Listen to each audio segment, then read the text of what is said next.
بسم اللہ والصلاۃ والسلام علی رسول اللہ۔ ایک سوال ہمارے پاس ہے کہ امیر المومنین خلیفہ دوم حضرت سیدنا عمر بن خطاب فاروق اعظم رضی اللہ تعالیٰ عنہ کے حوالے سے یہ جو روایت بیان کی جاتی ہے کہ آپ نے ایک منافق کا جو سر تھا وہ تن سے جدا کر دیا تھا، اس نے نبی کریم علیہ الصلوۃ والسلام کا فیصلہ ماننے سے انکار کر دیا تھا، کیا یہ روایت درست ہے؟ نہیں، بالکل یہ روایت درست ہے۔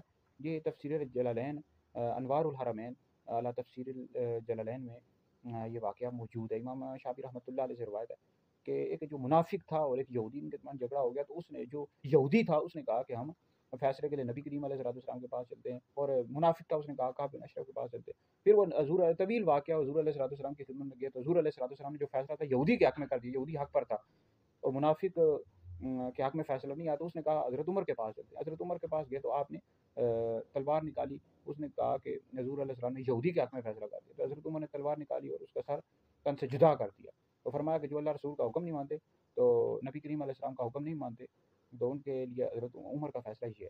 تو بالکل یہ واقعہ دوسرا لبرل ٹولہ اس طرح کے اعتراضات کرتا رہتا ہے، وہ کہتا ہے کہ یہ کس طرح ہو سکتا ہے کہ حضرت عمر جو ہیں وہ سر تن سے جدا کر دیں منافق کا، یہ کس طرح ہو سکتا ہے، اس سے تو اسلام کو نقصان پہنچا۔ اور بھائی یہ حضرت سیدنا فاروق اعظم رضی اللہ تعالیٰ عنہ کا عشق تھا۔ اور دوسری بات یہ ہے کہ جو لوگ حضور علیہ السلام کے فیصلوں پر اعتراض کرتے ہیں، نبی کریم علیہ السلام کا فیصلہ نہیں مانتے، یا آپ علیہ السلام کی کسی قسم کے حوالے سے گستاخی کرتے ہیں، تو اس حوالے سے کئی واقعات ملتے ہیں صحابہ کرام رضوان کے کہ انہوں نے کئی ایسے لوگوں کو قتل کیا ہے جو نبی کریم علیہ السلام کا فیصلہ نہیں مانتے یا جنہوں نے نبی کریم علیہ السلام کی توہین کی ہے۔ لبرل ٹولہ جو ہے ویسے اعتراض کرتا رہتا ہے۔ بھائی سب سے پہلا آج کل کے دور میں اگر کوئی گستاخی کرتا ہے تو اس کے لیے یہ ہے کہ وہ عدالت بنی ہوئی ہے، قانون ہے، پولیس ہے، ان کو چاہیے کہ اس بندے کو پکڑیں، اس کو سزا دیں۔ اب جب سزا نہیں دی جاتی پھر اس طرح کے لوگ جو ہیں ان کو قتل کر دیا جاتا ہے، لوگ ایسے اٹھتے ہیں پھر قتل کر دیتے ہیں۔ بھائی ہم یہی کہتے ہیں کہ عدالت سے باہر یا قانون کسی کو بھی ہاتھ لینے کی اجازت نہیں ہے۔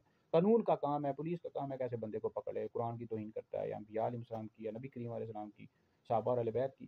جب قانون نہیں پکڑتا تو پھر ایسے لوگ کر دیتے ہیں۔ بھئی ایسے لوگوں کو بھی چاہیے کہ پہلے اس طرح تو نہیں ہوتا ہر بندے کسی بندے کو قتل کر دی جائے، پہلے تحقیق کرنی چاہیے واقعی اس نے گستاخی کی ہے یا نہیں ہے کی۔